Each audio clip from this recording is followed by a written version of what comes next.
Assalamualaikum warahmatullahi wabarakatuh, adik-adik. Jadi kembali lagi bersama saya Heri di sini. Ya, hari ini kita akan melanjutkan materi kedua ya tentang pemodelan jaringan OSI. Jadi Open System Interconnection. Nah, nama juga interconnection ya. Jadi seperti kemarin pendekatan model itu kita mengenal yang namanya konsep layering. Jadi setiap layer dari OSI itu ada fungsi. Kemudian nanti akan ada protokol dari setiap layer itu ya, yang nanti akan mewakili fungsi-fungsi dari layar OSI itu. Nah, jadi kita lanjut lagi. Nah, jadi di layar OSI kita kenal ada 7 layer. Ada pertama dari sisi upper layernya, layar ketujuh itu ada application, kemudian ada presentation, kemudian yang kelima itu session, keempat itu transport, kemudian ada network, kemudian data link, dan yang terbawah itu ada physical layer ya. Jadi dari setiap application, ini application ya, layar application itu untuk meng-create data kemarin ya, membuat data, membaca data seperti itu. Nah, ini kan ketika kita kirim data ada namanya data di sini. Kemudian presentation nanti ada enkripsinya di sini ya. Representation dan encryption ya di sisi presentationnya. Nah, kemudian ada session ya, session data.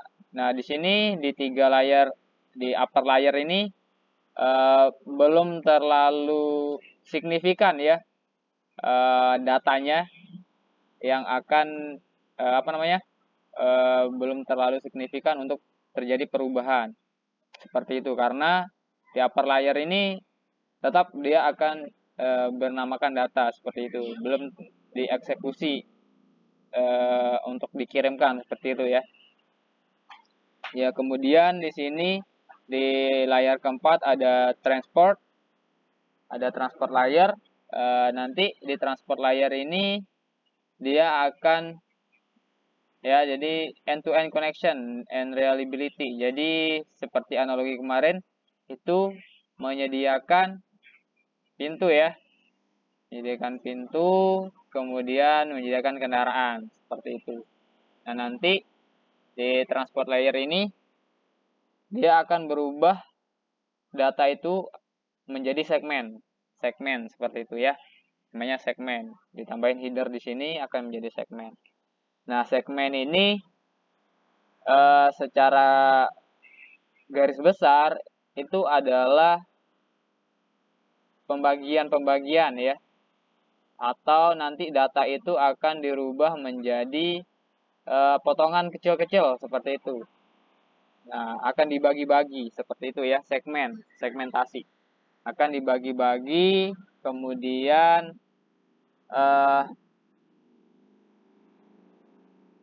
ada nanti yang namanya sequence number, jadi diurutkan ya.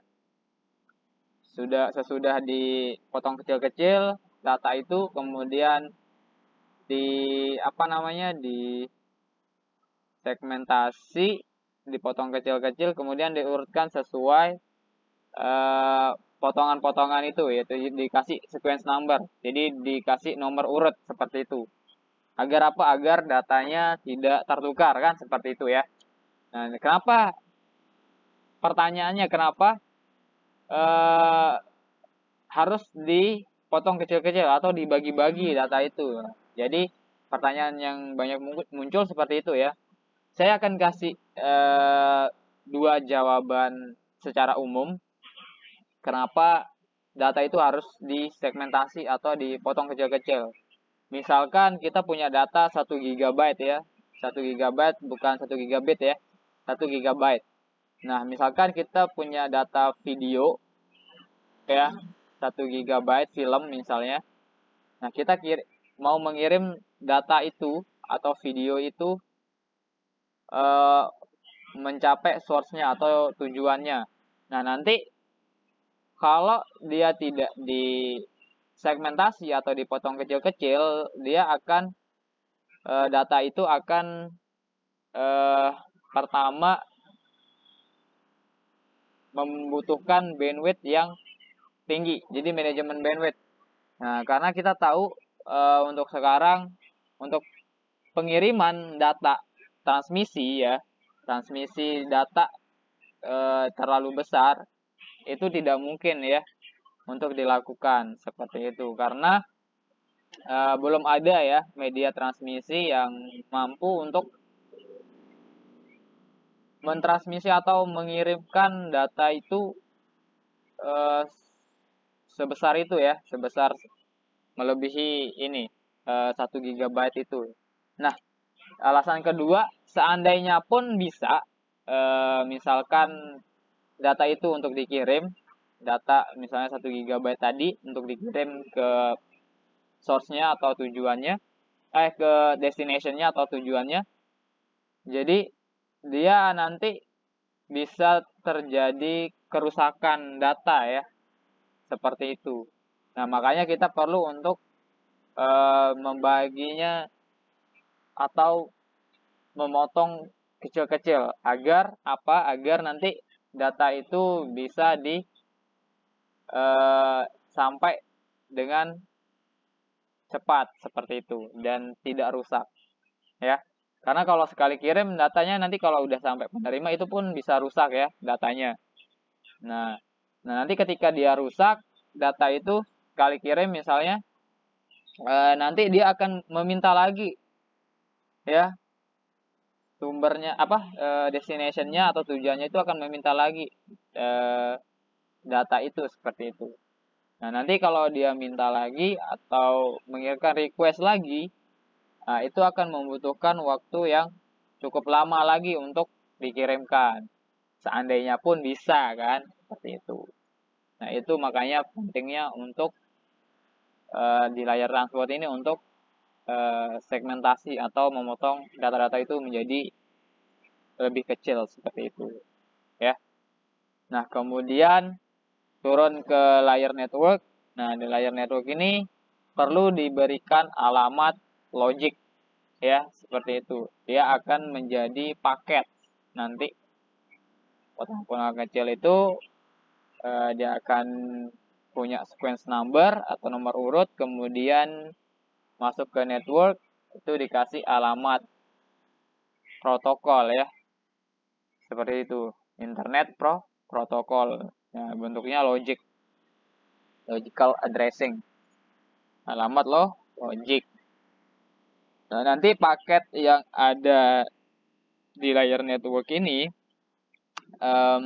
itu akan dikasih, kalau kita analogikan seperti kayak atau seperti alamat rumah seperti itu. Perlu adanya alamat pengirimnya, perlu ada alamat penerimanya seperti itu. Ada alamat source, sumber, kemudian alamat tujuan atau destination-nya seperti itu. Nah, kemudian turun lagi data itu akan dikirimkan lagi melalui proses data link ini.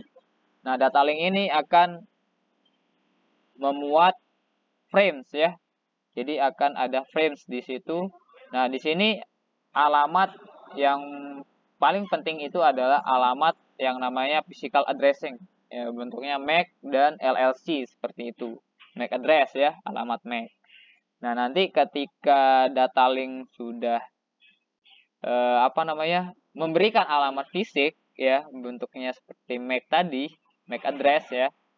Nah, nanti frames itu akan ditransmisikan melalui bits atau akan dikonversi dulu menjadi bits ya, melalui media transmisi ya, bentuknya fisikal gitu di layar fisikal ini. Jadi media sinyal jadi akan menjadi bits atau biner ya, karena perangkat komputer and device itu hanya bisa membaca angka 0 dan 1 seperti itu ya, 01. Nah, misalkan medianya media tembaga ya, kabel tembaga. Nah, nanti dari media transmisi itu akan membaca bits itu kan melalui tegangan tinggi, voltase tinggi, dan tegangan voltase rendah seperti itu. Ataupun bisa kalau menggunakan nirkabel nanti bisa menggunakan sinyal radio seperti itu ya, gelombang radio ya, itu untuk transmisinya. Oke, kita lanjut. Nah, misalkan ya, dari pemodelan OSI ini misalkan kita ada pengirim di sini ya, kemudian membuat pesan atau mengirim pesan di layar application, itu akan ada header di sini, header 7. Nah, kemudian nanti di presentation ada header 6, kemudian di session ada header 5, kemudian baru di transport ini. Ya, jadi di application, presentation, dan session ini ya tidak terlalu signifikan perubahannya, tetap menjadi sebuah data. Jadi pesan atau data di sini ya, nanti kemudian baru eksekusi yang lebih dalam lagi ya, lebih spesifik lagi cangkupannya itu akan menjadi segmen, dipotong kecil-kecil, kemudian diberikan alamat logic di sini menjadi sebuah paket, ada alamat pengirimnya ya, kemudian alamat tujuannya di sini, kemudian ada network di sini jadi paket, kemudian ada data link menjadi sebuah frame, ada header, ada trailernya. Nah, trailer ini kalau di video sebelumnya kita sudah bahas ini untuk mengecek data itu apakah ada yang rusak atau tidak. Kalau ada yang rusak akan dia request lagi. Nah, nanti yang di request adalah potongan kecil-kecil tadi. Ya, hanya satu potongan kecil misalnya yang rusak, satu potongan kecil yang rusak, maka satu potongan itu aja yang akan diminta lagi untuk dikirimkan ulang, seperti itu. Nah, kemudian nanti setelah itu akan masuk ke physical, ini dirubah menjadi angka biner ya, bit. Kemudian ditransmisikan oleh media transmisi. Kemudian setelah di enkapsulasi penambahan header, kemudian akan ada pembuangan header, dekapsulasi di sini di bagian penerima. Seperti itu. Kemudian di sini akan masuk ke B, dilepas headernya, kemudian dicek trailernya apakah ada yang rusak datanya. Kalau tidak ada yang rusak, dibuang headernya, kemudian lanjut lagi. Frame itu akan menjadi sebuah paket di layar network, kemudian akan digabungkan sequence numbernya sesuai dengan nomor urutnya, akan digabungkan lagi segmen-segmen yang tadi sesuai nomor urutnya di layar transport, kemudian di layar session, kemudian masuk ke presentation, kemudian sampai di aplikasi. Begitulah prosesnya untuk pesan itu bisa diterima. Ya, sampai sini semoga ada pemahaman. Nah, kemudian model referensi itu sebenarnya ada dua ya. Pertama, ada model OSI, kemudian ada model TCP/IP ya, seperti kemarin. Nah, sebenarnya semuanya mau OSI maupun TCP/IP ini sama ya, sama saja fungsinya untuk bagaimana kita mengetahui proses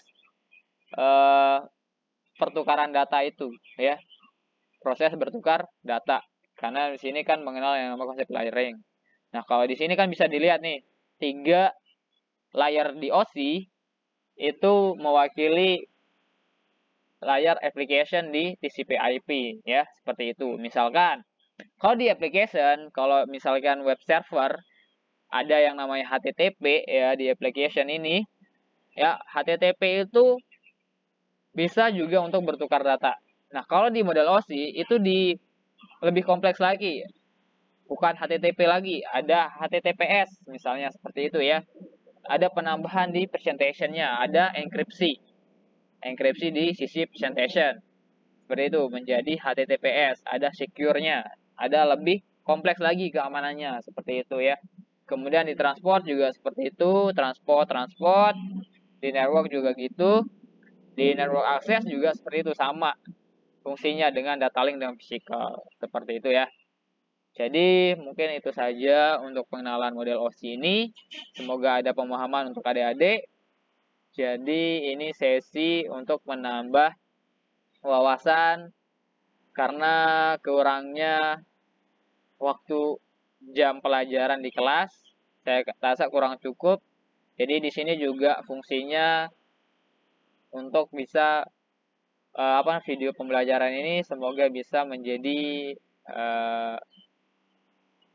video yang bisa teman-teman atau adik-adik lihat ya, seperti itu untuk mengulang-ulang pembelajarannya. Oke.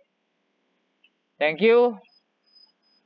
Dan buat adik-adik yang mau akses link.id page saya atau linked page saya bisa ke link.id/IM_Harry ya, R seperti itu. Terima kasih. Semoga adik-adik bisa mendapatkan ilmu yang bermanfaat dan jangan lupa untuk semangat terus belajar dan banggakan diri teman-teman dan orang tuanya. Sekian, assalamualaikum warahmatullahi wabarakatuh.